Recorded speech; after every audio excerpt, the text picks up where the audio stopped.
ask your clarification. Senator Ledama and Senator Tobiko. Thank you, Mr. Speaker. Mr. Speaker, let me start by asking the witness to clarify on her last submissions on the failure by the county government to be able to appoint people in these boards. And I want to take the witness to volume 1B, page 53.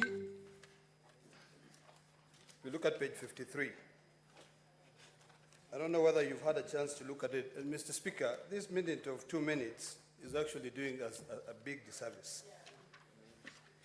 I want you to tell me what page 53, page 57, page 58, page 60, page 61, page 62, page 65, and page 67 of the governor's response, volume 1B, in terms of the responsibility of the county government, no, the responsibility of the assembly when it comes to the issue of confirming those nominees. Did, volume 1B, did the county assembly ignore the request by the county executive to be able to confirm that? Refer to those and then tell us what that equates to. Secondly, Mr. Speaker, I want to understand whether impeachment equates to oversight. Because in your submission, when you are being taken through your video 17, you are asked by your lawyer in your evidence in chief what you meant by it is in the business of the assembly to impeach. You change your mind, and then later on you say it is the business of the county to oversight. Mr. Speaker, finally, which is very, very important, and I hate the fact that we have so many little time.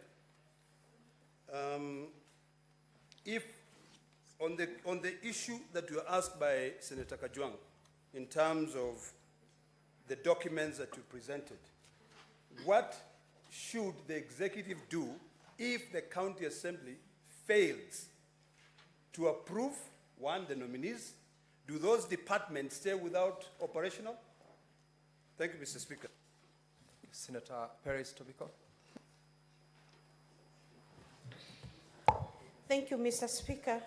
Mr. Speaker, very quickly, I'm very curious and I wanted the good lady MCA to confirm to us, when is it exactly that she started feeling very insecure to have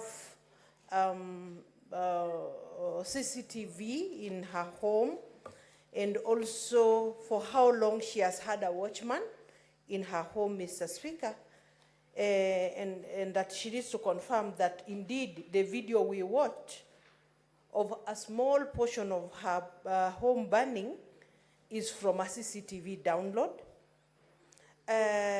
Because, Mr. Speaker, not many Kenyans do have, that level of security apparatus. Mr. Speaker, two, of the county assembly bundle of documents, there was a page we were referred to, page 31 of 173, a list of, directors. And of the directors, she said, are very low in scale, but are, acting as directors. Have they attached letters of appointments of these directors for the Senate to confirm? Thank you. Proceed to respond to those questions, Zipporah. Thank you, Honorable Speaker and Honorable members. On the first issue, is about I am starting with the first issue. The first issue is on the governor's document, or the governor's document volume 1. Indeed, it is true. It is true that there are some nominees that were forwarded to the county assembly for vetting. But immediately after the nominees were forwarded for the vetting, immediately after the nominees were forwarded for the vetting, the clerk of the county assembly, through a letter in our volume 2, page 61, wrote back to the county executive and requested for more information, clarification regarding the existence of vacancies in the offices within which the nominations were being made. And yes, that was, yes. Senator Ole Kina. Point of order. I think it's important that the witness refer to the pages that I led her to, because it is specific to the board appointments.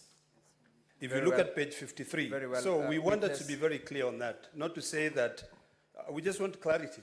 Very well. Witness, please go to those specific pages that you were referred to as you make your responses. Thank you very much, Honorable Speaker and Honorable Senators. I am referring to the letter that the Honorable Senator is talking about.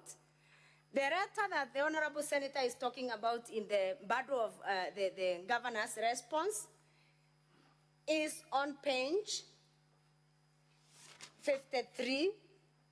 And I am saying, in response to this letter, Honorable Chair and Honorable Members, the clerk of the county assembly responded to this letter in our bundle of documents, that is the county assembly bundle of documents, volume 2, on page 61, requesting for more information on the nominees, Honorable Speaker and Honorable Members. That was on 21st July 2023, and I may not read because of time constraints. Then again, the clerk of the county assembly wrote again to the county government reminding this is kindly to make a follow-up on the requested information to facilitate the committal of the forwarded nominees to the various boards. That was a reminder, Honorable Chair and members, on page 62 of our bundle of documents. And up from that time, Honorable Chair and Honorable members. What's your point of order, Senator Meru?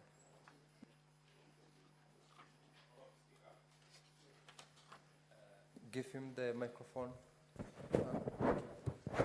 Honorable Speaker, I think since this is evidence in chief and it will go on record, it is fair that the witness refers to the content of the letter.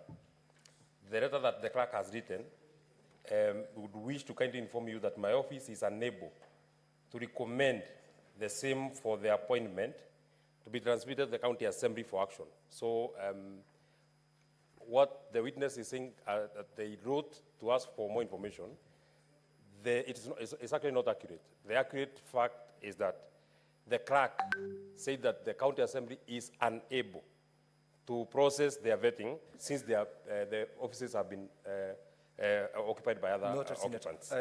Madam Zipora, kindly restrict yourself to the contents of the letter in responding to that particular question, and be very, very mindful of the time that is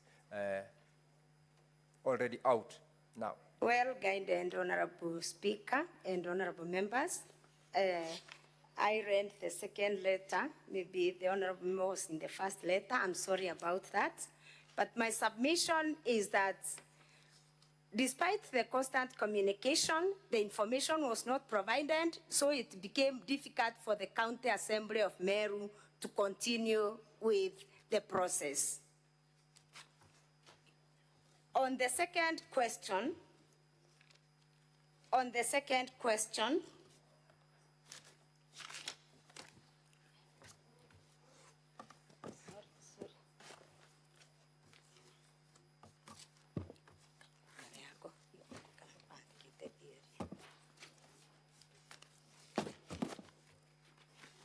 Sorry for that, honorable members.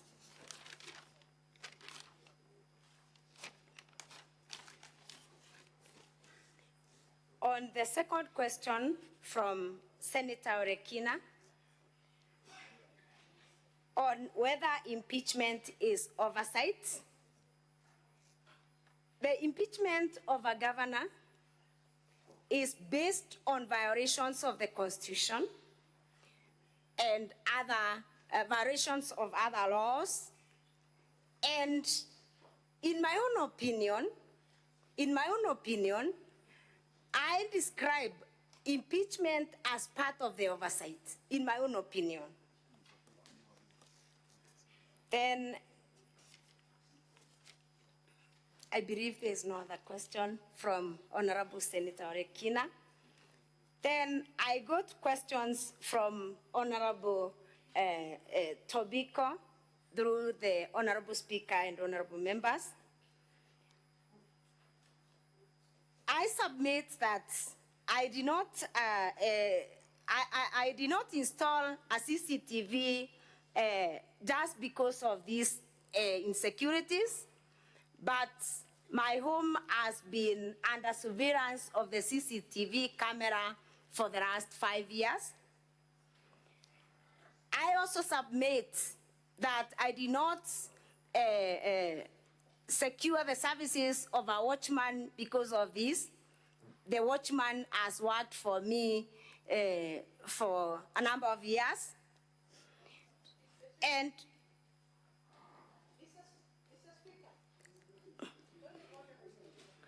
maybe I can paraphrase it. Zipporah, proceed to conclude on that response to the question.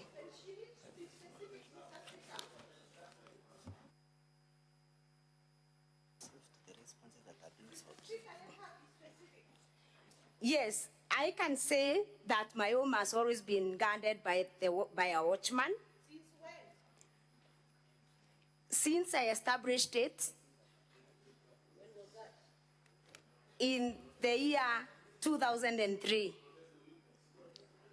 The year 2003, there has been a watchman, although not the same person. You have already answered the question, Yes. Madam Zipporah. Yes. And you're done? No. I'm not done. I have the last one. Conclude in under 1 minute. Honorable Chair, the last one is on the directors. I confirm that the document that I've presented in this House is an official document that was submitted to the Honorable House by the CCM Public Service, Legal Affairs and Legal Affairs. It's an official document that was adopted in the House. So I believed I did not need to have appointment letters because that is a document that was submitted to the House by the CCM in the summons.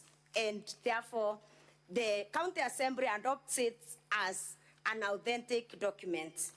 Thank you, Honorable Chair. Thank you, Madam Zipporah. Now, honorable members, we have fully utilized the 1 hour that had been granted for purposes of clarifications.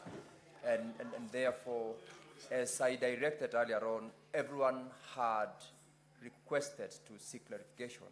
We cannot be here until midnight. We can't be here. We must limit and manage our time. So that session is done. Madam Zipporah, you are excused from this point. And honorable members, we are proceeding to the next honorable members' order. The chair is speaking. Senator Cherargei, order please. Senator Omogeni, order please. We are closing on that part. We have discharged the witness, and that session is concluded. Honorable members, the next session is with regard